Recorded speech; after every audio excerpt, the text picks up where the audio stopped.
Hi, it's so nice of you to stay with us for more Explore Tulsa. I'm so glad you did too, because our next guest is our landlord. Recently, I stopped in to meet Doug Jandebeur, and let me tell you, this guy is absolutely amazing. There's nothing he hasn't done, from motorcycle racing to surviving airplane crashes, and Mr. Jandebeur has one great story to tell.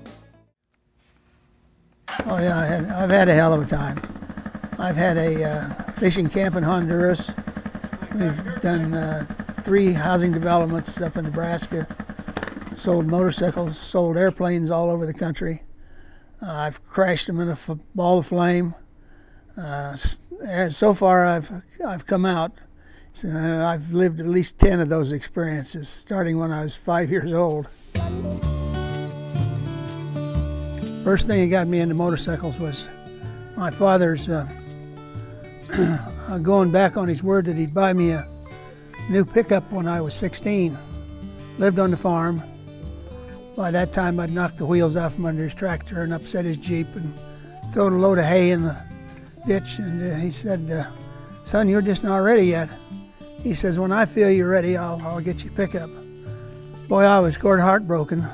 So I found a motorcycle sitting at a filling station, and I ended up putting some money on that and buying it. Didn't know how to ride it home, but I got it there. Yeah, I became a dealer in 1956. Dad let me put my dealership in the horse barn because he wasn't raising horses anymore. From that point on, it just gradually grew on its own. I decided in 1959 that there just wasn't enough population. It was too cold in North Platte, Nebraska, so I and the wife drove around, and a couple of my buddies, and we went to California and all over the country, and settled on Tulsa. Decided it was the best market, and we've been here since. When I first came to town, we stopped at the Anchor Inn over on Admiral, and 2 of my buddies came down from Nebraska, and we didn't know where we was, but we knew we were in the right town, so we pulled out on the street on our motorcycles, and down at Lewis, we saw 4 or 5 bike riders run by. So I said, well, we'll find out from them what's going on. So we caught up with them and said, do you mind if we ride with you? And they said, no, we're going out to Coweta. We went on up there, and they were having a dance in the street. But about 11 o'clock, a couple of fellas come and said, you better get on your bikes, we're going to go. And so we got our bikes turned around, got ready to go. So we followed them. We didn't know where we was going, so we followed them. We ended up at a bar, which turned out to be 36th Street North. And it wasn't too long before some gal got up out of her chair, and another guy grabbed the chair and whatnot, and it turned into a fist fight. So outside we went, and our team won, and we took off and headed for town before the police got there. In fact, the sheriff was going out as we was going in. So that was my first night in Tulsa. Well, I don't know, but motorcycle people seem to be in the same group as a lot of aviation. So I decided there ought to be another business there, and so we found who owned the hangars. So we flew out there to see if we could make a deal with him.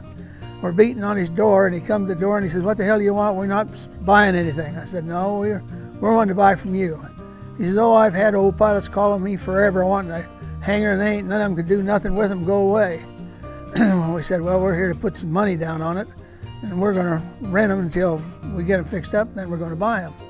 After a year or so, we ended up buying them and ended up in the aviation business. When I was in the motorcycle business, people come along, thought it was worth more than I did, and so they ended up buying it. The same thing happened in the aviation business. We built that up to where we did all the airlines except American. We did all the military. Last year we were there, we pumped 34 million gallons of jet fuel.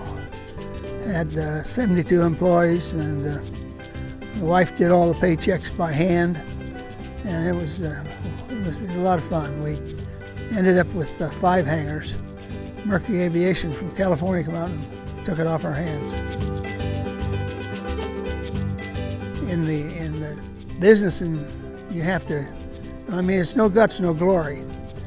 You're going to fail probably twice before you finally succeed. But each time you get a little smarter. And I think there's been at least 4 times that I've been back down to almost zero. Had to start over.